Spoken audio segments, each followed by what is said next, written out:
everyone. Good evening.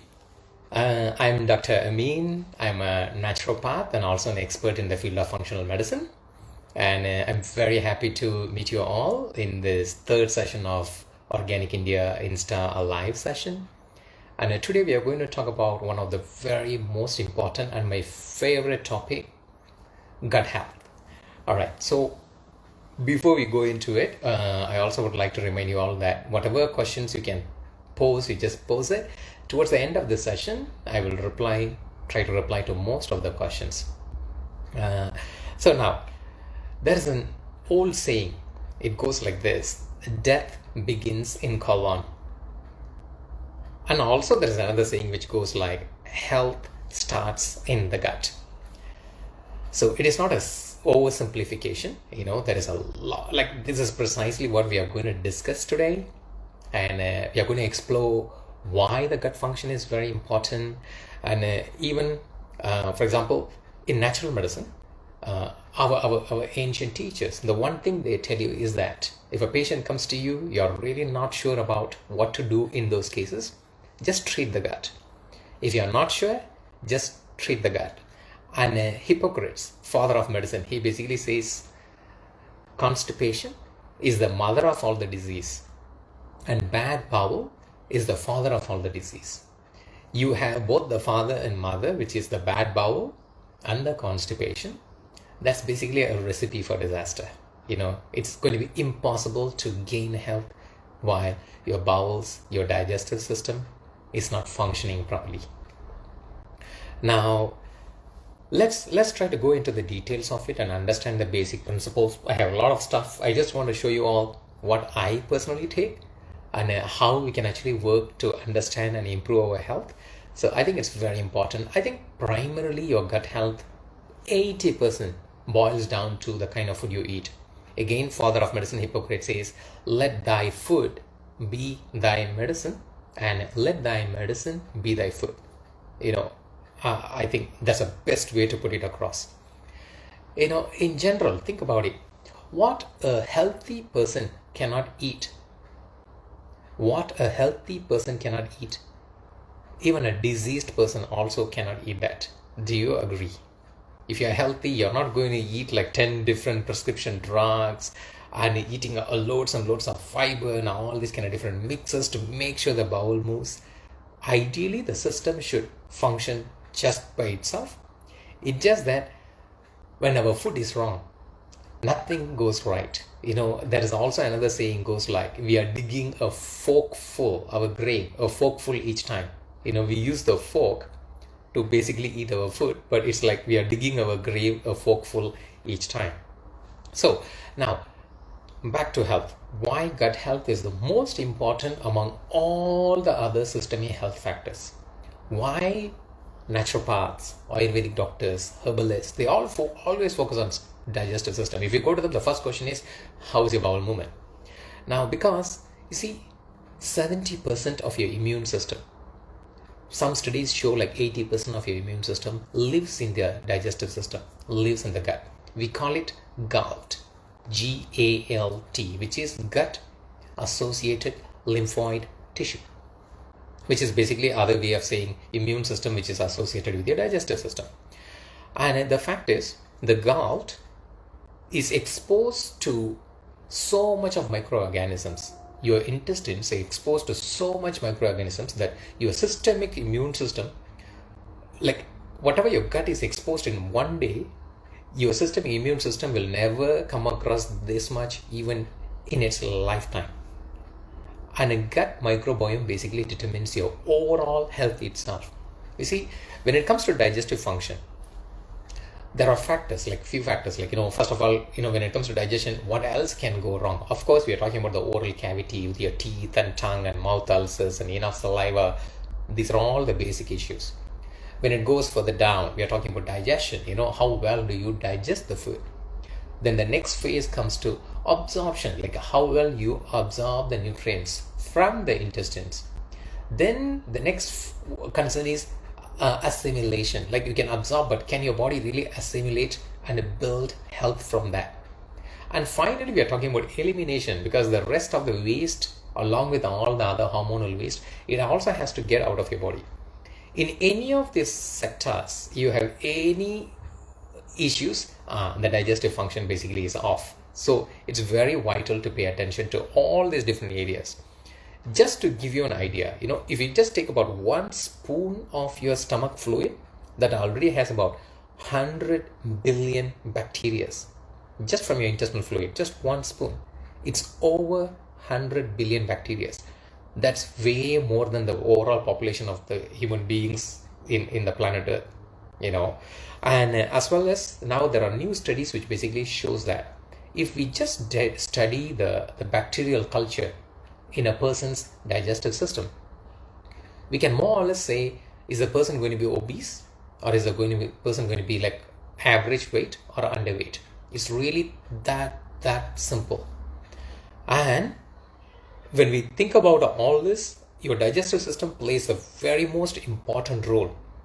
And you see, we have like so much of bacteria in our hand, externally in our system, in our skin, in our system. So everywhere we have like so much of bacteria. And it is very important, like when you're eating the food, you eat for your bacteria, which is very, very important. You see, there are a lot of researches, again, relating your gut health. We are talking about leaky gut syndrome, your gut microbiota, your acid alkaline balance. There are so many different papers, scientific research papers being presented on daily basis. If you just go and Google gut health or gut microbiome, there will be thousands of hits in a single go. But unfortunately, a medical science advances way much faster than the medical practice, because like there was a saying, like for any form of information, like for information, for a research study to reach out to the common practitioner, our GP, it takes about 17 years gap. You don't want to wait for 17 years before your doctor knows what is the actual research study and make changes. So your health becomes your priority. You have to take care of your health. It's your responsibility. So we already talked about how the whole digestive system works. Now let's go into the details of what basically weakens your gut. First of all, we need to know like why our digestive system becomes weak. So number one, there is so much of antibiotics in today's food. Of course, the doctors are very trigger-fingered to prescribe you a lot of antibiotics. At times it is not even necessary, which is one of the problem. But the other thing is 70% of antibiotics are utilized today to bring up animal forms. Like literally you are looking at chicken form and a goat form, for the meat, buffalo form. So these are all the forms they are consuming around 70% of the antibiotics. I mean, we are in an era where it can be like a pre-antibiotic era, because nowadays we have so many different infections which have become antibiotic resistant because of this abuse of antibiotics. Antibiotics, we may be thinking like they are being used to basically protect the animals from being infected. No, actually antibiotics make the animals gain weight. There are studies which actually shows this connection. So actually in the animal form, they use a lot of antibiotics to make the animals gain a lot of weight, because their digestive function is completely gone. Their gut microbiota is completely destroyed, so they end up eating more. Now, when you eat those meat, when you eat the food products which comes from this kind of practice, your gut microbiota goes off and you don't know, you just keep eating, like your microbiota, your bacteria don't tell you, when you're full. Then we all are basically putting on a lot of weight. So this is a primary reason how our health is being robbed. And as well as all form of prescription drugs. I'm talking about like 95% of prescription drugs basically destroys our gut health, which is also one of the primary reason how we actually lose our digestive system and the healthy bacteria and the digestive capabilities. The next one is pesticides. Abundant, it's there everywhere. It's in our water, it's in our air, it's in our food, it's in our atmosphere.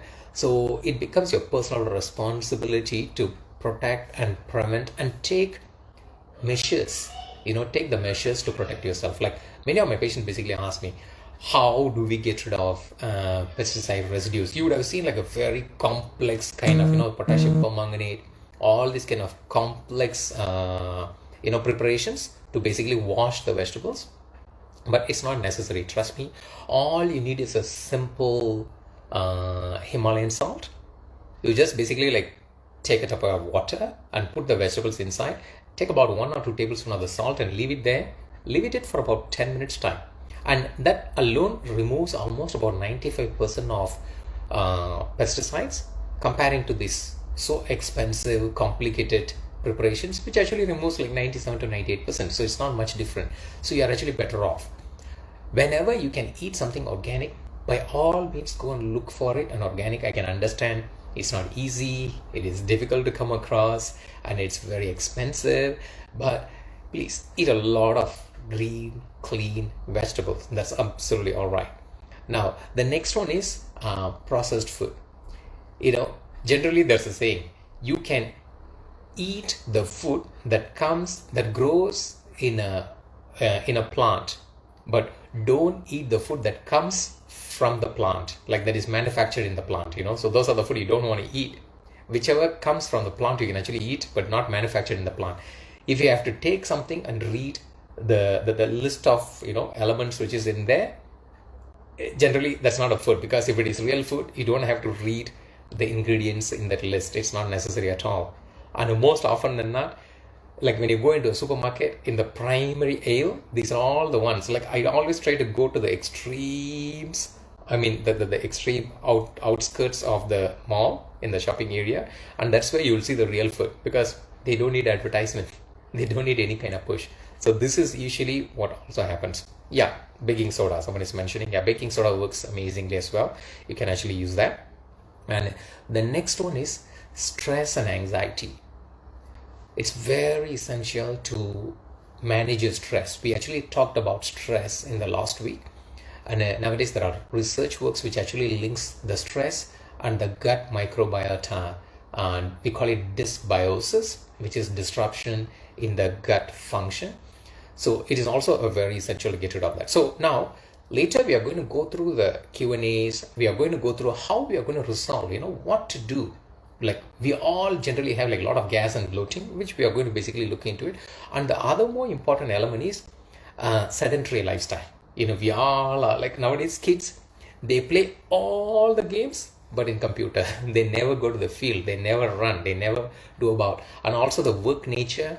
Nowadays we are all like, most of us are working from home, whereas we all are just sitting in front of computer and nothing much is happening. And there's a saying, sitting is the new smoking, because sitting affects your health so much that it is comparative to smoking. So we need to move every half an hour. Nowadays we have these apps which actually encourages you to go and do something every half an hour. Utilize all that, move, which is very important for the gut function. And you see, when you look at it, the gut function, we call it peristalsis. Peristalsis is the bowel movement. Your bowels are constantly moving, and it actually is supposed to move like once in every 20 seconds. It's like a big wave from your mouth to anus. It's about 33 foot long. That's how long a pipe we have from our mouth to anus.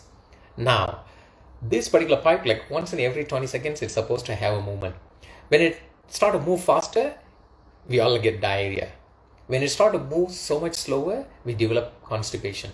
There are other research works which basically links like constipation towards Alzheimer's disease, Parkinson's disease. So they are saying like if 5 to 10 years before you have a lot of constipation, your risk of dementia, which means poor memory, focus, attention, then Alzheimer's, Parkinson's disease, it has like increased tremendously, because basically your colon, it is called the second brain, because there are about 100 million nerves which are constantly connecting through the vagal nerve, which is one of the important nerve, to the brain directly. There's a lot of information being communicated. That's why when you have stomach upset, you can't think. Your brain doesn't function the way it is supposed to function. There are a lot of challenges.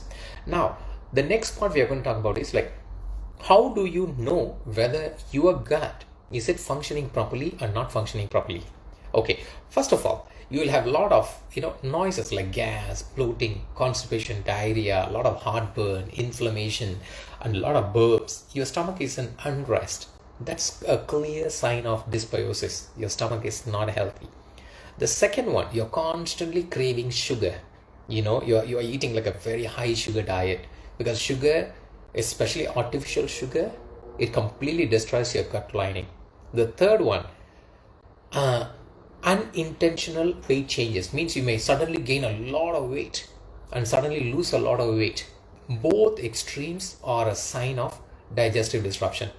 And sleep disruptions, your sleep is not very deep, your sleep is kind of very superficial, and you are tired, you are fatigued, constantly tired, which is a sign that you may not be absorbing nutrition from the food. That's also another issue. The next one is skin irritation. A lot of allergies, like people nowadays complain about a lot of autoimmune disorders, a lot of rashes, inflammations. That all comes from that. And as well as a lot of food intolerances, which has become a new thing. Like many kids nowadays, they all are intolerant to, like, say, milk, wheat, peanuts, chocolates. There are so many different things they are allergic to.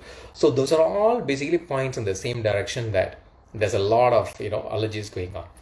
Now, when it comes to all this, especially talking about the food, particularly there's about 600,000 processed food in our Indian market today, and almost about 80% of them contain a very high level of sugar. Particularly when it comes to kids, they don't even know how to differentiate between an advertisement and the actual program until they are about 8 years old. They really don't know. They think both are the same. So it's very important to protect them, because this information kind of embeds deep into their brain and it becomes really an issue. And do you know that sugar is also about 8 times more addictive than cocaine? Like, that's why you see the kids, those are addicted to sugar, they will go all extreme to just get the sugar. So you really want to keep the sugar very, very low on your diet if you want to optimally maintain your gut health. It's very important to pay focus attention. Now, okay, so we're talking about gut. Is it just about digestive system? Can the gut function affect all the different organs? Literally every system. We're talking about nervous system, like all form of depression, anxiety, everything is connected to the sugar. When it comes to heart, any form of heart related functions, whether it is high blood pressure or arteriosclerosis, which is hardening of the blood vessel, or plaque formation, everything is connected to your gut lining. Okay, the next one we are talking about hormonal. You see, particularly women, lot of excessive estrogen, which is also found in the food, it's all moves through the bowels. Like, most of the hormone comes to your liver.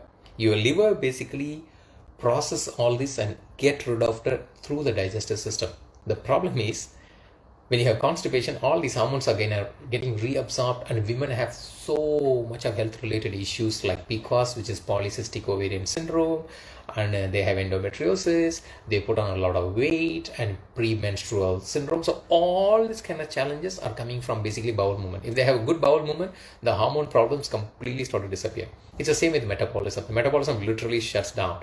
And your skin, when your bowels are moving, your skin is basically like glowing. But when you're constipated, the skin has this dull feel, and even in overall your immunity becomes extremely poor, because you're exposing your body to so much of pollution and toxicity, and you're breeding bad bacteria, and the immune system is basically exhausted. So it also becomes a big issue. So it affects literally every system of your body. So now the next question is what to do. So the first and foremost important element we need to do is detoxification of the gut. Any good cleansing detoxification program must start with cleaning the gut. One of my magic formula is basically, like, I'm just having it here in a box. It's basically a flaxseed powder. I just love this stuff. Flaxseed powder, what it does is, it has a highest level of something called alpha lipoic acid. It just lubricates the whole gut lining. It has the highest level of lignans, which is known to protect you against prostate cancer, breast cancer, ovarian cancer, gut-related cancer, and all form of inflammation. So it's fantastic for irritable bowel syndrome. It just makes the bowels move. The other thing, my regular intake is basically the psyllium husk. We all kind of know that as isabgol, I think, in India. And it is one of the phenomenal things. We will talk about it in very detail. So it's very essential. And the next one is probiotics.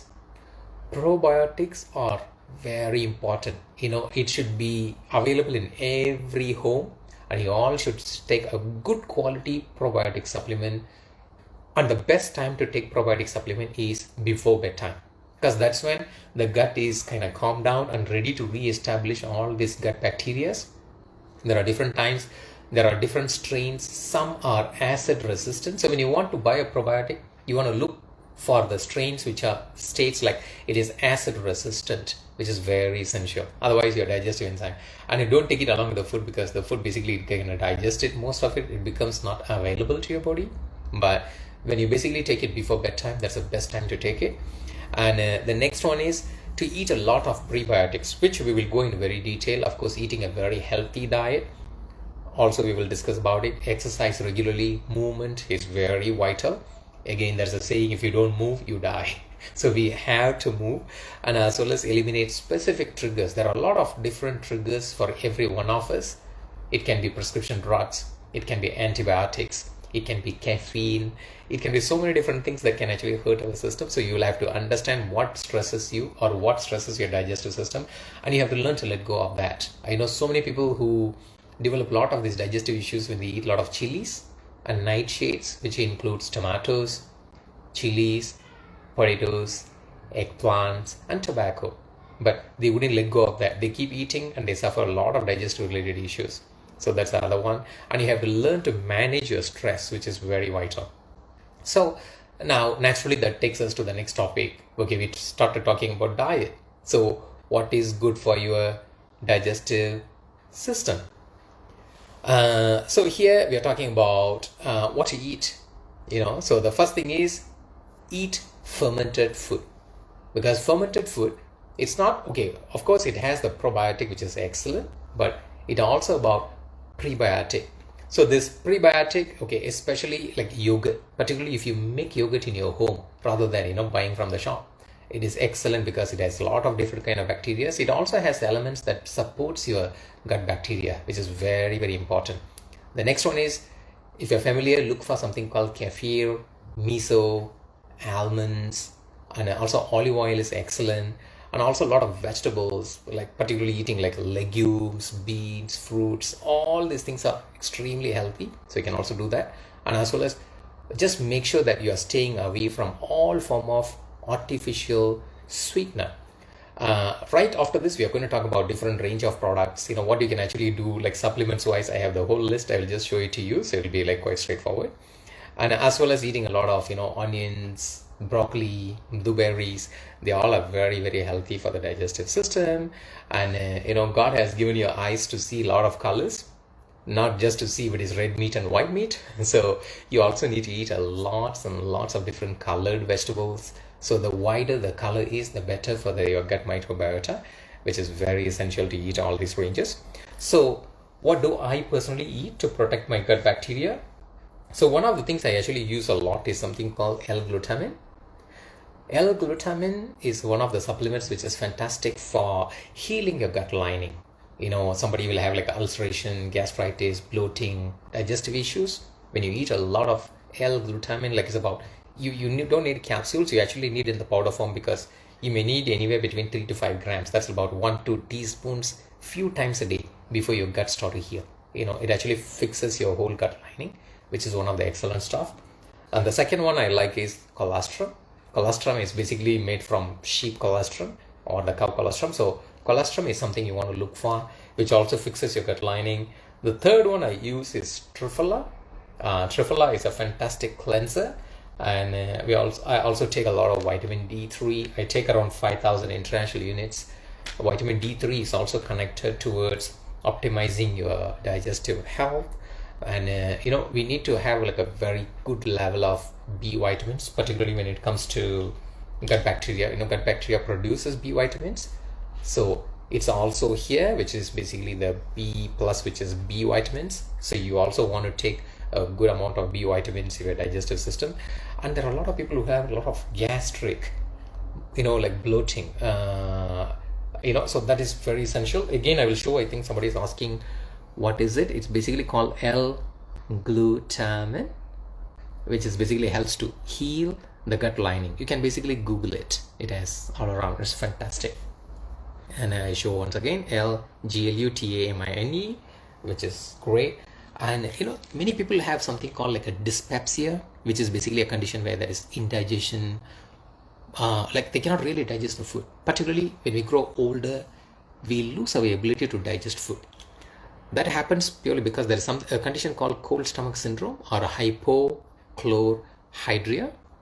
So in this case, where the digestive acid, your stomach is supposed to have like very strong acid. The pH of your acid in the stomach is around 2 to 3. You know the acid scale, like from 0 to 14.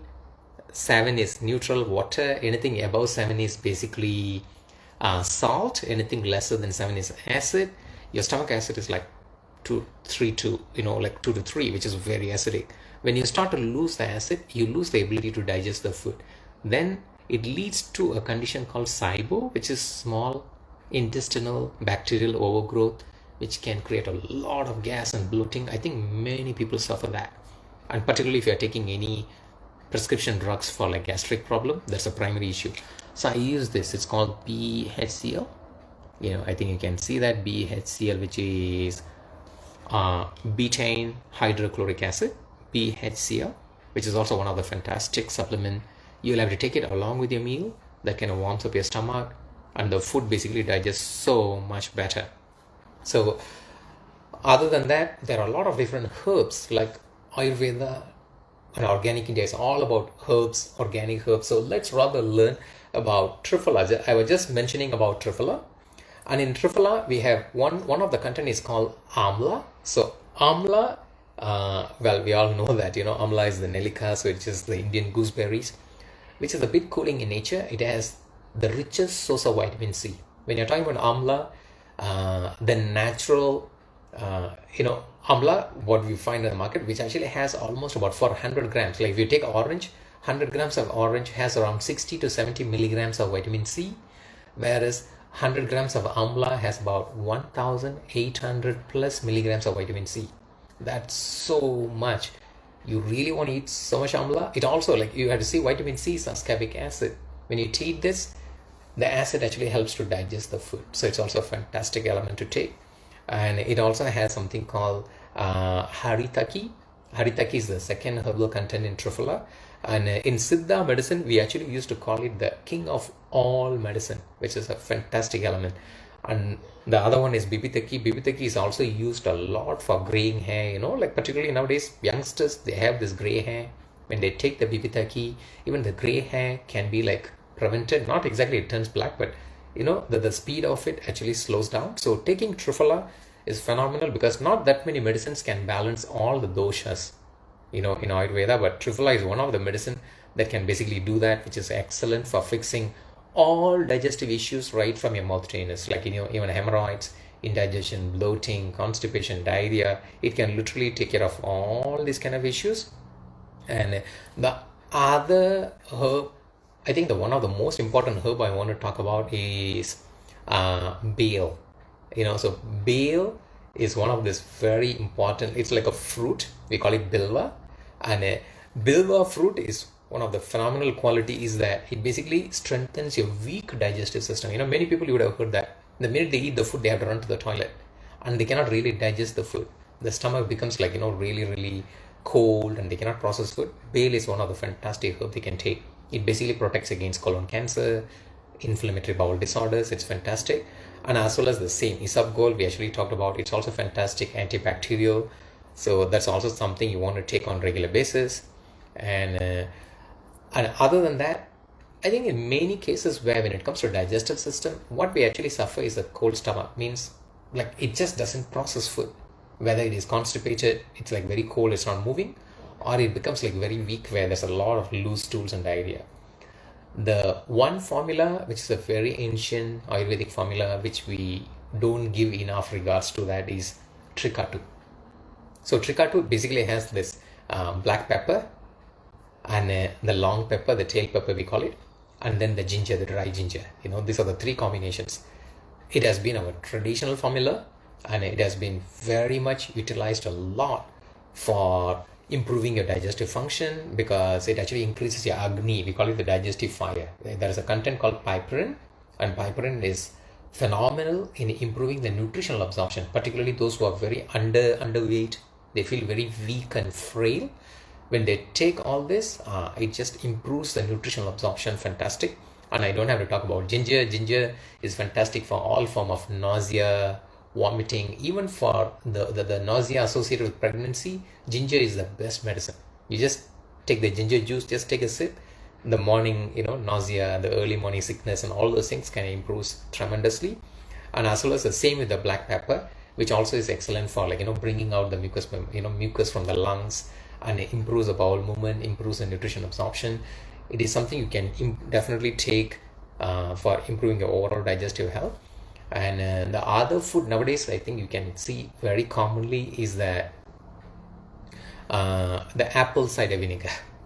Apple cider vinegar, first of all, the good thing about it is it already has a lot of probiotics in it, which is very, very essential. So the probiotics also helps to build, and the other side is it's called prebiotic. Prebiotics are the food for the probiotic. It's called pectins, the apple pectin. It's fantastic. Your bacteria love them. So just make sure you take a little bit of, like apple cider vinegar. You will have to dilute it. If you want to just add a little bit of honey to it, you just sip along with your meal. Don't take it if you have like severe gastritis, because sometimes it kind of makes it worse. But other than that, you can actually take that. Do you know, if you take apple cider vinegar along with the food, particularly if you're a diabetic, it reduces your sugar level by like 34%. Like if your sugar reading after the meal is supposed to go to like 300, it will come down to 200. If it is supposed to go to 150, it will reduce by 30%, which is basically about 100. So it's fantastic. You always want to take apple cider vinegar along with every meal you eat. So let's rather attend to all the Q&As what we had. But right before that, there are few steps we just want to recap. One of the thing is make sure that you eat a lot of colors. The second thing, just make sure that your food is like a lot of different varieties. Don't eat the same food every day. That's not the purpose. So we have to really eat different kind. The next one is, whenever possible, make sure you just eat some organic food. Excellent. And move, exercise. If not, you may not like it, but your gut bacteria, they just love it. It's very important. And obesity is one of the biggest risk factor for gut related issues. So make sure that if you're overweight, make sure you do anything to just lose the weight. Very important. And please stop smoking and alcohol. Your gut bacteria, your microbiome hates alcohol, except for occasional red wine. I'm just giving it as it is. So you decide, but if you can reduce the frequency of it, that's fantastic. The other thing is, consider fasting. Sometimes when you fast, it also gives some rest to the digestive system, right? Every organ in our body is constantly working, especially our stomach and your intestine and your colon. We are constantly eating. So when you actually keep fast, it just takes a bit of time to, like rest and recover, which is very essential as well. And lower your stress. And we talked about a lot of different preparations on organic herbs. You can definitely eat that as well. So now let's look into some of the Q&As. I think one of the Q&A is, okay, how to get rid of bloating issues. The one of the thing, like our parents are always told, like, don't talk when you're eating. And there's so much truth to it, because I realize the bloating comes with so many people swallowing a lot of air bubbles. Like they're constantly talking and eating. So they tend to eat faster. They don't chew the food. There's a saying, you must drink the solids and eat the liquids. Means drink the solids means you chew your solids so many times that the solid become like a liquid. You basically just drink it. And eat the liquid. If you're drinking some juice, take a sip, keep in your mouth. You just gargle around as though you are just chewing it. Mix it very well with saliva so it becomes really well digested. Then you swallow. Your teeth is to reduce the stress on your digestive system. If you don't chew, we are like lions and tigers. You are just swallowing food. That becomes very stressful. One of the things you need to do is count it. You have to chew anywhere between 25 to 40 times every time when you actually eat the food. And if you still have like a lot of gas and bloating, you definitely need help from all these herbs. But definitely taking some apple cider vinegar is a fantastic step to start with. Include apple cider vinegar, take some Trikatu, take some Triphala. These are all the ways you just start fixing your digestive system, which is excellent. And There's another question from last to 8 to 10 months daily. I take some tulsi, green tea 2 times, and it really helps me to lose a lot of weight, increase metabolism. Fantastic. Yeah, because green tea is basically a prebiotic. It has elements. It's called EGGA. It's like epicatocalcin gallate, if I'm not mistaken. It's called EGG, ECGG, something like that. So that is excellent food for your good bacteria. Replace your regular tea with green tea. It's excellent. And nowadays, most of the common green teas are basically polluted. So you want to go for organic green tea, which is a good step. And okay, so for a good digestion, just make sure you eat about 50% of your diet must be a lot of vegetable. As long as you eat lots and lots of vegetable, the whole food plant-based diet for most of the times, your bacteria are going to thank you. So that is something you really want to do that. And I know that there's a habit of it's like smoking right after a meal. Many people basically do that. I don't think that's a very good idea, because when you put so much of stress on your lungs with smoking, the digestive process basically kind of slows down. And what happens is it can lead to a lot of gas and bloating and inflammation. Anyway, overall, smoking itself is a form of stress which is against your digestive function. So that's also something we can actually look into. And okay, so there is this saying, there's a nice question, like, is there a gut feeling? Anything associated to a gut function? Yeah, gut feeling. Earlier I told you your gut is basically the second brain. Right, there are about 100 million neurons, and they are constantly connecting to the brain. Like every one message goes from brain to your gut. There are about 8 messages going from your gut to your brain. There are new research works is basically like informs us about this. So it becomes very, very vital to keep a healthy gut. And when it is very healthy, do you know that about 90% of neurotransmitters, we call them happy hormones, endorphins, serotonins, dopamines, they are basically secreted in your digestive system. And that's why when people have like very bad digestive system, it's very easy for them to become depressed, because they just lack all these happy hormones, and they have to take medicines like, we call it SSRIs, selective serotonin reuptake inhibitors, right? It's not necessary when your gut function is very healthy, because you have enough of the happy hormones, so that's also one of the other ones. And nowadays many people have food sensitivities. We didn't go into the details of that. Food sensitivities, a lot of allergies. So these food sensitivities happens purely because there's a condition called leaky gut syndrome. So your digestive lining, it basically keeps the bad stuff out and the good stuff in. All right. Now, when this is like a one cell layer function, one cell layer, like when that layer get damaged by the wrong kind of food, a lot of medication and things like that, there are a lot of unwanted poisons start to enter the blood circulation. When that happens, your immune system get very upset about it, and it start attacking that, and that eventually lead to a lot of allergic reactions through a concept called molecular mimicry. We don't want to go too much into the detail, but what I'm trying to say is, if you have a lot of food related allergies and sensitivities, all you need to do is you have to do things to fix your gut lining. And whatever steps we discussed so far is all comes back to that. So start focusing on taking care of your digestive system and eat very clean food. That alone will make a world of difference in your case. And these are all the basic questions what we have come across today.